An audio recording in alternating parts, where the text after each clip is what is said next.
Arc events வழங்கும் இது உங்கள் சொத்து மெகா ப்ராப்பர்ட்டி எக்ஸ்போ 2024 ஆகஸ்ட் 17 மற்றும் 18 நடைபெறும் இடம் ஸ்ரீ வாசுதேவ திருமண மாளிகை, camp road, east Tambaram, Chennai.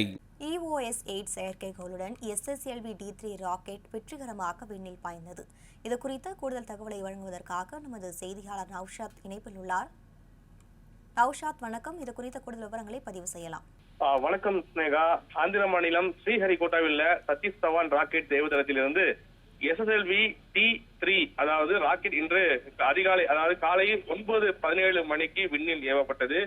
இந்த ராக்கெட்டை குறைந்த செலவிலும் குறைந்த எடை கொண்ட மினி, மைக்ரோ, நானோ வகை செயற்கைக்கோள்களை விண்ணில் ஏவுவதற்காக இஸ்ரோவின் சார்பில் வடிவமைக்கப்பட்டு உருவாக்கப்பட்டதாகும். SSLV ராக்கெட்டை பொறுத்தவரை 34 மீட்டர் உயரமும் 2 மீட்டர் அகலமும் 120 டன் எடையும் கொண்டது. சுமார் 10 முதல் 500 கிலோ வரை எடை கொண்ட செயற்கைக்கோள்களை புவியிலிருந்து 500 கிலோமீட்டர் உயரம் வரை உள்ள புவியின் தாழ்வட்ட பாதைக்கு எடுத்து செல்லும் திறன் கொண்டதாக வடிவமைக்கப்பட்டுள்ளது.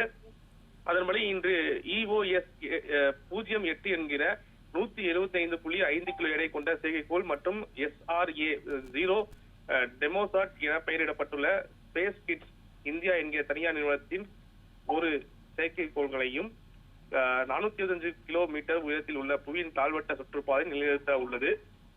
இந்த EOS செயற்கைக்கோளை பொறுத்தவரை புவி கண்காணிப்பு பணி செயற்கைக்கோளாக உள்ளது. இதன் பணி பேரிடர் காலங்களில் கண்காணிப்பு பணியில் ஈடுபடுவது, கால்நிலை கண்காணிப்பு, காட்டுத்தீ கண்காணிப்பு, எரிமலை வெடிப்பு கண்காணிப்பு மற்றும் பெரிய அளவிலான தொழிற்சாலைகள் மற்றும் மின் உற்பத்தி நிலையங்களை கண்காணிப்பது போன்ற பணிகளையும், கடலில் வீசும் காற்றின் வேகம் மற்றும் மண்ணில் ஈரப்பதம் ஆகியவற்றை, இமாலய மலை தொடர்களில் பெய்யும் பனிப்பொழிவு அளவு ஆகிய தரவுகளையும் தர உள்ளது.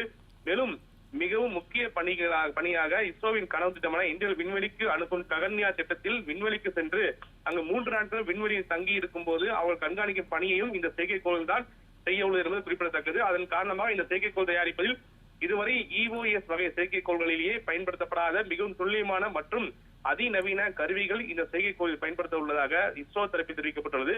முக்கியத்துவம் வாய்ந்த செயற்கைக்கோளாக இருந்தாலும் சோதனை முறையில் இன்று ஏவப்படும் SSLV வகை ராக்கெட் மூலம் இதுவரை ஏவப்பட்ட 2 முறைகளில் ஒரு முறை வெற்றியும் ஒரு முறை தோல்வியும் கண்டுள்ளது.